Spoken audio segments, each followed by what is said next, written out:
get out to Fox Weather's Katie Byrne. Katie, you've been out there in Bethesda, Maryland, where we've had flooding rains out of D.C., but up into Baltimore, new information coming in this evening.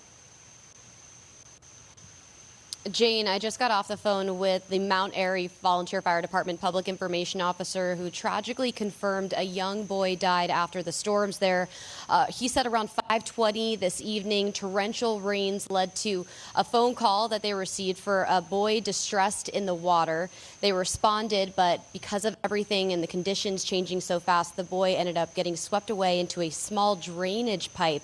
And it led to a massive response, but unfortunately, by the time they were able to get to the young boy, he didn't make it and succumbed to his injuries. Just tragic news coming out of that community, Mount Airy, Maryland. And where we are in Bethesda, I mean, we've been following these stories of water rescues all over the region. 6 of them happened in this county, Montgomery County. We spoke with officials here who say they responded to one of those incidents right where we're standing. More scary moments for a mom and her 2 daughters who were stuck in their car here on this road that was submerged in water. One neighbor told me that they watched this all happen, and they say that with conditions changing so fast, rescue teams ended up not using the boats they had, but instead came in on foot and carried each of these family members out one by one. The whole road was blocked. They had police cars guarding on both sides, ended up walking the people out. They carried the 2 girls, then they got the mom out, and they were walking her out carefully. They looked shaken up, they looked stunned. Now, parts of the road here have been washed away, literally eroded from the amount of water that we had.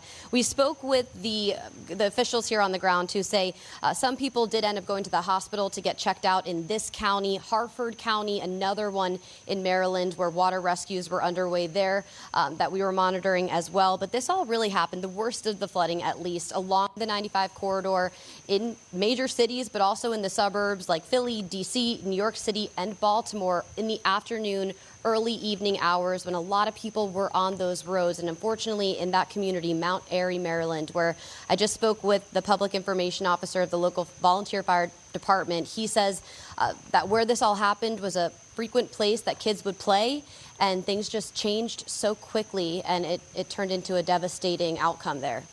Oh, Katie, that is really terrible news this evening. I mean, we were kind of hoping that with all the rain that we are expecting in the forecast that we would be able to get by, but you know, this is not what you want to hear going into the night tonight. Our hearts are with that family, as I'm sure they are, of course, grieving tonight. But Katie, you know, hopefully we can get through the rest of this evening without any more concerns. Most of the rain has stopped, right? How does the air feel out there right now? Because it's been so muggy all day today. You could almost tell that the air would just unleash some heavy rain. Now that the front is pushed through, has there been a change?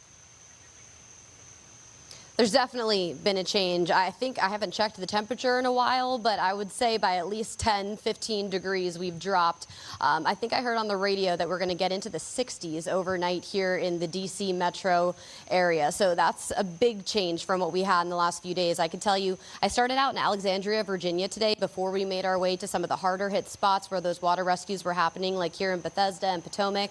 And earlier, before the rain started, it was thick, it was hot, humid, heavy. Similar conditions in the 90s to what we've had for the last few days, with the heat wave impacting much of the region. And then as soon as that rain moved into Alexandria around 2, 3 o'clock in the afternoon, there was a huge change and a shift in the temperatures. It felt a lot better. So a lot of people have been saying these storms have brought some much needed relief. Oh yeah, I mean, this week was just so soupy and hot. This cold front definitely came in at a time that we needed a bit of a break from the summer heat, but unfortunately it came at the price of seeing some pretty